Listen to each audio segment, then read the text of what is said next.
ಹೈಕೋರ್ಟಲ್ಲಿ ನಡೀತಾ ಇರುವಂತಹ ವಾದ ಪ್ರತಿವಾದಗಳು ಇವತ್ತು ಮುಗಿದಿದೆ. ಅಭಿಷೇಕ್ ಮನು ಸಿಂಘ್ವಿ, ರವಿವರ್ಮ ಕುಮಾರ್ ಅವರೆಲ್ಲ ತಮ್ಮ ವಾದಗಳನ್ನು ಮುಗಿಸಿದ್ದಾರೆ.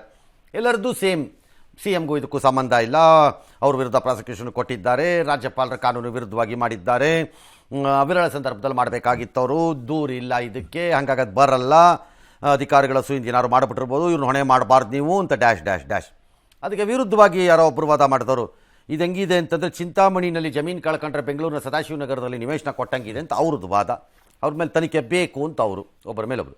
ಈ ಮಧ್ಯೆ ಮಾಜಿ ಆಯುಕ್ತ ದಿನೇಶ್ ಅವ್ರನ್ನ ಆಫೀಸರ್ನ ಸಸ್ಪೆಂಡ್ ಮಾಡಿದ ರಾಜ್ಯ ಸರ್ಕಾರ ಸದ್ದಿಲ್ಲದೆ ಅದನ್ನು ವಾಪಸ್ ತೊಗೊಂಡಿದೆಯಂತೆ. ಯಾಕೆ ತೊಗೊಂಡಿದೆ ಉತ್ತರ ಕೊಡಲ್ಲ ಅದಕ್ಕೆ ಯಾರು.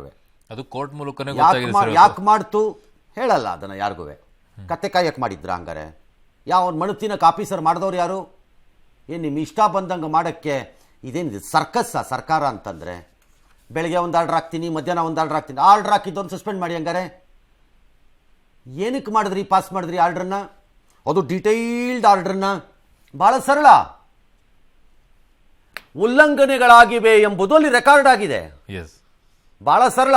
ಅದರಿಂದ ಪಾರಾಗೋದಕ್ಕೆ ಕೋರ್ಟ್ಗೆ ಅದನ್ನು ಹೇಳಿಬಿಟ್ರೆ, ನೀವೇ ಅಲ್ಲಿ ಉಲ್ಲಂಘನೆ ಆಗಿದೆ ಅಂತ ನಿಮ್ಮ ಆದೇಶದಲ್ಲಿ ಇದೆಯಲ್ಲಪ್ಪ, ಯಾರೋ ಆಯುಕ್ತನ ವರದಿ ಮಾಡೋದ್ರಲ್ಲಿ ಯಾರು ಕೇಳಿಬಿಟ್ರೆ ನಾಳೆ ಅದಕ್ಕೆ ಹಿಂದಕ್ಕೆ ಹೋಗಿದ್ದಾರೆ ಅಷ್ಟೇ, ಡಿಫೆಂಡ್ ಮಾಡ್ಕೊ ಅಷ್ಟೇ, ಇನ್ನೇನಿಲ್ಲ. ಇದು ಮೂರ್ಖತನದ ಪರಮಾವಧಿ.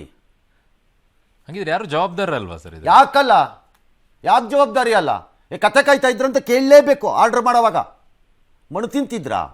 ಬಟ್ ಇವತ್ತಿನ ಆರ್ಗ್ಯುಮೆಂಟ್ ಹಾಗಿದ್ರೆ ಅವತ್ತು ವೈಲೇಷನ್ ಆಗಿದ್ದು ಈ ವಿಡ್ರಾ ಆದ ತಕ್ಷಣ ವೈಲೇಷನ್ ಅಲ್ವಾ ಅದಂಗಾರೆ? ನಾನು ಸಿದ್ದರಾಮಯ್ಯ ಪಾತ್ರ ಇನ್ನೂ ಹೇಳಿಲ್ಲ, ವೈಲೇಷನ್ ಹೇಳ್ತಿರೋದು ನಾನು. ಹಾಗಾದ್ರೆ ಇವಾಗ ವೈಲೇಷನ್ ಹಾಕಿದ್ದಿನ ವೈಲೇಷನ್ ಈಗಿಲ್ಲ. ಹಾಗಿದ್ರೆ ಆಗದಿರುವ ವೈಲೇಷನ್ ಆಗಿದೆ ಅಂತ ಹಾಕಿ ಆರ್ಡರ್ ಹಾಕಿದ ಆಫೀಸರ್ನ ಮನೆ ಕಳಿಸಿ. ಇದೊಂದು ಇರ್ರೆಸ್ಪಾನ್ಸಿಬಲ್ ಗೌರ್ಮೆಂಟ್ ತರ ಬಿಹೇವ್ ಮಾಡ್ತಿದ್ದಾರೆ. ಲಂಗ್ ಲಗಾಮಿಲ್ಲ ಇವ್ರುಗಳಿಗೆ ಯಾವ. ಬಟ್ ಇವತ್ತೊಂದು ಆರ್ಗ್ಯುಮೆಂಟ್ ಬಂತು ಸರ್ ವಿಚಾರದಲ್ಲಿ, ಹಿಂದಿರುವಂತ ಅಧಿಕಾರಿಗಳು ಇದರಲ್ಲಿ ಪಾತ್ರ ವಹಿಸ್ತಾರೆ, ಸಿದ್ದರಾಮಯ್ಯನವ್ರದಿಲ್ಲ, ಏನಾದ್ರೂ ಅವ್ರ ಮೇಲೆ ಕ್ರಮ ತಗೊಳ್ಳಬಹುದಾ ಸರ್? ನನಗೆ ಗೊತ್ತಿಲ್ಲ. ಸರ್ಕಾರ ತಗೊಳ್ಳಿ, ಅಲ್ಲ ಆತರ ಅವಕಾಶಗಳು. ಆದೇಶ ಹೊರಡಿಸುವಾಗ ಉಲ್ಲಂಘನೆ ಆಗಿದೆ ಅಂತ ಹಾಕಿದ್ರು ಹಾಕಿಲ್ವೋ? ಈಗ ವಿಡ್ರಾ ಮಾಡಿದ ತಕ್ಷಣ ಅದೇನಾಗತ್ತೆ ಹೇಳಿ ನನಗೆ, ಅದೇನಾಗತ್ತೆ ಹೇಳಿ. ಒಳ್ಳೆ ಕತೆ ಐತಿ ಅವ್ರದ್ದು. ಯಾಕೋ ಬರ್ತಾ ಬರ್ತಾ ನಿಮ್ಗೆಲ್ಲ ಯಾವನು ಏನೇನು ಹೇಳ್ಕೊಡ್ತಿದ್ದಾನೋ ಮಾಡ್ತೀನಿ, ಹೋಗಿ ನಮ್ಗೇನು ಹೋಗ್ಬೇಕು.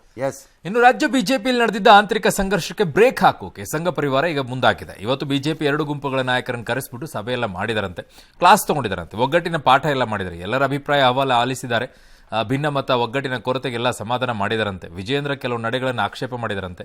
ಎಲ್ಲರೂ ಒಟ್ಟಿಗೆ ಕರೆದೊಯ್ಯಬೇಕು ಅಂತ ತಾಕೀತು ಮಾಡಿದ್ದಾರೆ. ಮೇಲಾಟ ಪ್ರತಿಷ್ಠೆ ಬಿಟ್ಟು ಸರ್ಕಾರದ ವಿರುದ್ಧ ಸಂಘಟಿತ ಹೋರಾಟ ಮಾಡಿ ಅಂತ ನಿರ್ದೇಶನ ಕೊಟ್ಟಿದ್ದಾರಂತೆ. ಇನ್ನೊಂದು ಕಡೆಗೆ ವಾಲ್ಮೀಕಿ ನಿಗಮ ಹರಡ ಖಂಡಿಸಿ ಬಳ್ಳಾರಿ ಚಲೋ ನಡೆಸುವಂತೆ RSS ಗ್ರೀನ್ ಸಿಗ್ನಲ್ ಕೊಟ್ಟಿದೆ.